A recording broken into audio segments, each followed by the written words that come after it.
যে বাংলাকে যেইভাবে টার্গেট করে হেনস্থা করার চক্রান্ত ওই বিজেপির বা ব্রিটিশদের বুটচাটা দালালরা বরাবরই করে গেছে, সেই জিনিসটা অন্তত বাংলার মাটি সইবে না। যে কেউ লড়ুক না লড়ুক, আমরা কিন্তু লড়বো, সেই দৃশ্যটাই আমরা কিন্তু দেখতে পাচ্ছি এখন দিল্লিতে।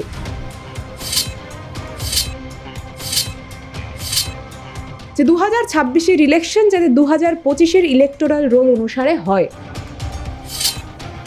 একটা হুঙ্কার, দিদির একটা হুঙ্কারে বাংলার প্রত্যেকটা বাসী দিল্লিতে উপস্থিত হবে।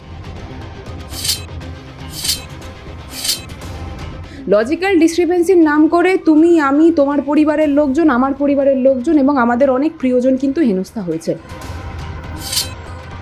এসআইআর এর বিরুদ্ধে আমরা নই, কিন্তু এই হচপচ এসআইআর এর বিরুদ্ধে আমরা অবশ্যই বিরোধিতা করব। দিল্লির বুকে যে ভূমিকম্পটা হয়েছে সেটার বিশেষ নামকরণ করা হয়েছে, সেই নামকরণের নাম মমতা বন্দ্যোপাধ্যায়। তাহলে তৃণমূলের ভোটারদেরকে টার্গেট করে করে তাদের বাড়িতে কোনো একটা ব্যক্তিকে হেনস্থা করার জন্যই কি তাদের বাড়ি অবধি হিয়ারিং নোটিশ গেছে? রাজ্য জুড়ে এসআইআর আবহ, আর এই এসআইআর আবহের মধ্যেই বারংবার আমরা বলেছি যে রাজনৈতিক দল এই সময়ে মাটি কামড়ে পড়ে থেকে সাধারণ মানুষের পাশে থাকবে, নির্বাচনে তারাই ফল পাবে। তৃণমূল সেই কাজটা প্রথম থেকেই যেন শুরু করে দিয়েছে। সেই 4 নভেম্বর যেদিন রাজপথে অভিষেক বন্দ্যোপাধ্যায়, মমতা বন্দ্যোপাধ্যায় এবং তারপর সেখান থেকে বর্তমান সমসাময়িক সময় দিল্লির বুকে আন্দোলন আরও তীব্রতর করার পরিকল্পনা তৃণমূলের। আর এই পরিস্থিতির মধ্যে আরও বিস্তারিত জানবো, আমাদের সঙ্গে রয়েছেন তৃণমূল আইটি সেলের স্টেট জেনারেল সেক্রেটারি উপাসনা চৌধুরী।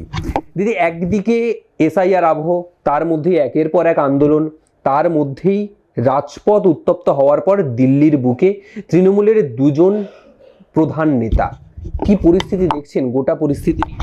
দেখুন, মূলত যখন নেত্রী এবং দাদা দুজনেই দিল্লিতে উপস্থিত আছেন, সেটা কিন্তু আমাদের সকলকে একটা জিনিস স্পষ্ট করে দেয় যে বাংলাকে যেইভাবে টার্গেট করে হেনস্থা করার চক্রান্ত ওই বিজেপির বা ব্রিটিশদের বুটচাটা দালালরা বরাবরই করে গেছে, সেই জিনিসটা অন্তত বাংলার মাটি সইবে না। এবং সেই জন্যেই সেই বাংলার অধিকার তাদের কাছ থেকে ছিনিয়ে আনার জন্যই কিন্তু সেখানে স্বাভাবিকভাবে নেত্রী অর্থাৎ মমতা বন্দ্যোপাধ্যায় এবং আমাদের নেতা অভিষেক বন্দ্যোপাধ্যায় সেখানে উপস্থিত হয়েছেন।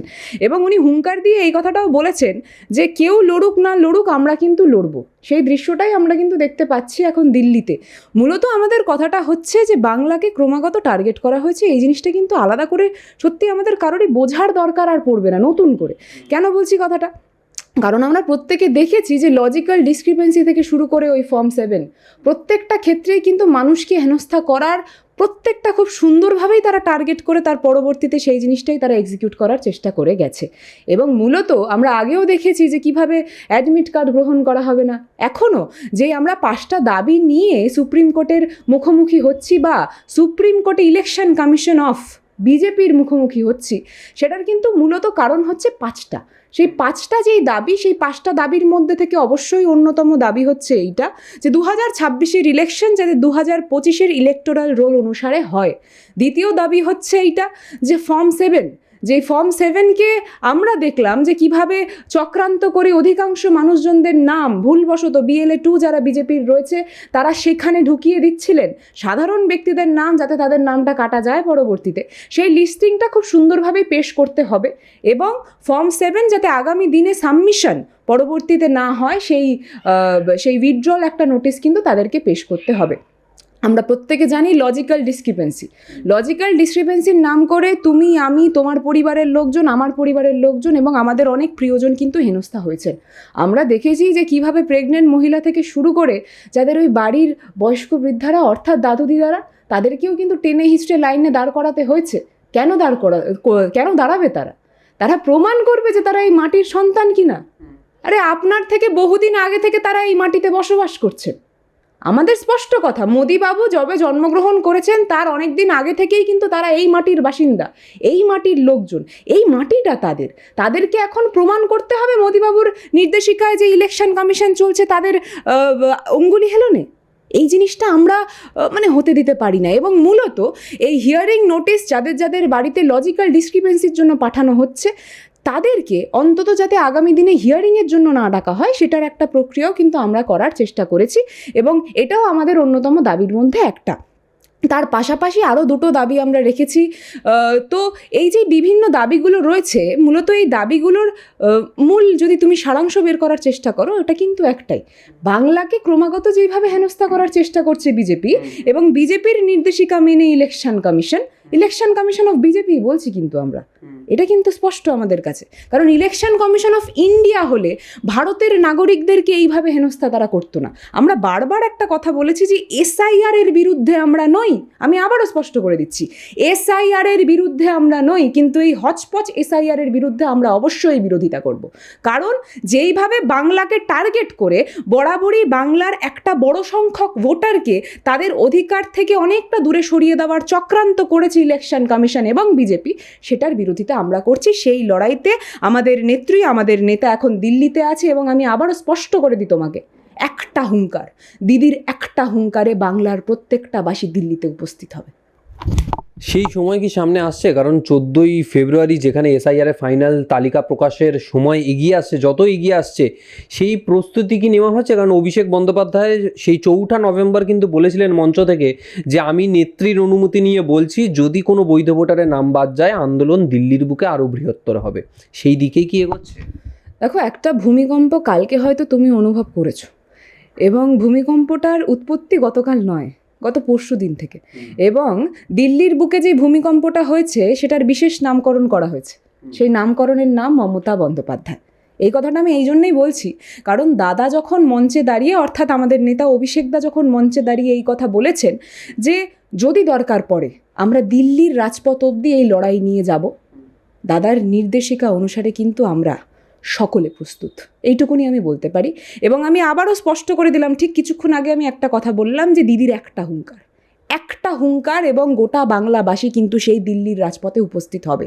এবার তুমি যে প্রশ্নটা করছো, আমাদের উত্তর স্পষ্ট, যদি বাংলা এবং বাঙালির কোনো একটা বাঙালির গায়ে আঘাত পড়ে, আমরা দেখতে পেরেছি যে কিভাবে 150 জন ব্যক্তি তাদের পরিবারের প্রিয়জনদেরকে হারিয়েছেন, তার পরবর্তীতে সেখানে যখন 50 জনকে নিয়ে আমরা বঙ্গভবনে উপস্থিত হয়েছি, সেই বঙ্গভবনকে ঘিরে দেওয়া হলো দিল্লি পুলিশকে দিয়ে, ভয় দেখানোর চেষ্টা হলো। আমরা দেখলাম যে আমাদের দলীয় প্রতিনিধিরা যেই সব জায়গায় উঠেছে সেই সব জায়গায় রীতিমতো পুলিশ পাঠিয়ে তাদেরকে জিজ্ঞাসা করা হচ্ছে যে আপনি ঠিক কে, আপনি ঠিক কদিনের জন্য এসছেন, আপনার কাজটা ঠিক কি, আচ্ছা এইটার জন্য কি এটা আপনি এসছেন, দিল্লির বুকে আমি উপস্থিত হব, আপনাদেরকে আমরা কেন কৈফিয়ত দিতে যাব? আমার কথায় সেখানে আমি ঠিক দেখছিলাম কাকলি ঘোষ দস্তিদার, কাকুলিদি নিজের কার্ডটা দেখিয়ে বলছেন আপনি এটা দেখতে পাচ্ছেন না। সত্যি তো, একটা এমপি সেখানে দাঁড়িয়ে উনি যখন এই কথা বলছেন, বা উনি যখন সেখানে উপস্থিত হয়েছেন, উনি সেখানে উপস্থিত হতে পারেন না, সেই কৈফিয়ত আমাকে দিতে হবে ওই যারা বিজেপির কথা অনুসারে নিচে বেড়াচ্ছে তাদেরকে। আমাদের প্রশ্ন হচ্ছে সেখানে দাঁড়িয়ে বাংলাকে যেইভাবে বারবার টার্গেট করা হয়েছে, আমরা দেখেছি লজিক্যাল ডিসক্রিপেন্সি কিন্তু বিভিন্ন জায়গায় হয়নি, মূলত বাংলাকে কেন্দ্র করে করা হয়েছে। কেন? যাতে তুমি এবং আমি কিন্তু হেনস্থা হতে পারি, এবং যখনই হেনস্থা হব তখনই আমার মনে হবে যে না, এটা তো একটা জিনিসটা বাজে প্রক্রিয়ায় চলছে, তখন আমার মনে হবে যে ঠিক আছে, হয়তো কোনো একটা জায়গায় যদি আমাদের কোনো একটা প্রিয়জনের নাম কাটা গেল, যেই গোটা প্রক্রিয়ায় বিজেপি চালানোর চেষ্টা করছে, সেটা হচ্ছে যে আপনার এবং আমার, বা মূলত আমি একটু স্পেসিফিক করে বলতে চাই যে আমি আগের দিন আমার মাকে নিজে হিয়ারিংয়ের জন্য ডাক পড়েছিল, এবং সেই জন্য আমি গেছিলাম আমাদের একদম চারণকবি মুকুন্দ স্কুলে, ঠিক আছে, একদম আমার বাড়ির পাশে মুকুন্দপুর স্কুল। সেখানে যখন যাই, আমি নিজে তো এখানের ভোটার, একটা জিনিস তো আমার কাছে স্পষ্ট হয়, সেটা আমি লক্ষ্য করলাম যে ওখানে সবচেয়ে বেশি সংখ্যক লোকজন কিন্তু তৃণমূলের ভোটাররা। এটা আমি একদম স্পষ্ট বলছি তোমার চ্যানেলে। কেন বলছি কথাটা? তাহলে তৃণমূলের ভোটারদেরকে টার্গেট করে করে তাদের বাড়িতে কোনো একটা ব্যক্তিকে হেনস্থা করার জন্যই কি তাদের বাড়ি অবধি হিয়ারিং নোটিশ গেছে? এবং কারণ কি? মূলত কারণটা কি? কোনো একটা ব্যানার্জি বন্দ্যোপাধ্যায়, চ্যাটার্জি চট্টোপাধ্যায় কি করে হলো, এই জিনিসটা আমাকে এক্সপ্লেন করতে যেতে হবে। এটা প্রত্যেকটা বাঙালির অসম্মান নয়? এইটা যখন বিহারে হচ্ছে না, এটা যখন বিভিন্ন জায়গায় হচ্ছে না, বাংলার জন্য হবে কেন? বাংলাকে তারা কোন চোখে দেখে, বা কোন মালিকের নির্দেশিকা অনুসারে তারা এই জিনিসটা করবে প্রত্যেকটা বাংলাভাষীর জন্য? আর বাঙালি কি বসে বসে আঙুল চুষবে? সেই বাঙালি কিন্তু নয়, আমরা কেউই সেই বাঙালি নই। আমরা বরাবরই এই দৃশ্য দেখেছি যে মাতঙ্গিনীকে মন্টাগিনী বলা হয়েছে, এবং সেখানে খুব সুন্দরভাবে কিন্তু মোদিবাবু বসেছিলেন, বেশ রিল্যাক্স করছিলেন। কিন্তু কি জানেন তো, এই মাটি তো মাতঙ্গিনীর মাটি, মাতঙ্গিনী হাজরাকে হয়তো আমি তুমি দেখতে পাইনি, তোমার চ্যানেলের দর্শকরা দেখতে পায়নি, কিন্তু মূলত আমরা নেত্রীকে দেখেছি, এই যুগের মাতঙ্গিনী হাজরাকে দেখেছি, অর্থাৎ মমতা বন্দ্যোপাধ্যায়কে দেখেছি। উনি হুঙ্কার দিয়ে যখন বলেছেন দিল্লিতে, আমি আবারও বলছি, একটা নির্দেশিকা অনুসারে প্রত্যেকটা বাঙালি কিন্তু সেই দিল্লির মসনদে উপস্থিত হবে, এবং যেই ভূমিকম্প ঠিক দুদিন আগে শুরু হয়েছে মমতা বন্দ্যোপাধ্যায়কে দেখার পরবর্তীতে, সেই ভূমিকম্প কিন্তু এবার দিল্লির মসনদে, অর্থাৎ বিজেপির মসনদে প্রতিদিন হবে। সেটা আর শুধুমাত্র হয়তো সময়ের অপেক্ষা, আমরা অপেক্ষা করছি, আপনারাও করুন। কিন্তু একটা জিনিস বলতে চাই, যে কোনো একটা ব্যক্তি যে জেনুইন ভোটার, তার অধিকার যদি বিজেপি আবারও ছিনিয়ে নেওয়ার চেষ্টা করে, এই লড়াই শুরু যখন হয়েছে, এই লড়াই চলবে। এই পরিস্থিতির মধ্যেই কিন্তু রাজনৈতিক আবহ, একদিকে কন্ট্রোভার্সি, একদিকে এসআইআর, একদিকে বাঙালির অধিকার রক্ষার লড়াই। আর এই পরিস্থিতিতেই বাংলায় বিধানসভা নির্বাচন, 26-এর বিধানসভা নির্বাচন, কোন রাজনৈতিক দলের ভোট ব্যাংক কতটা প্রভাব পড়বে, কতটা সমৃদ্ধ হবেন তারা ভোট ব্যাংকে, এখন নজর সেদিকেই।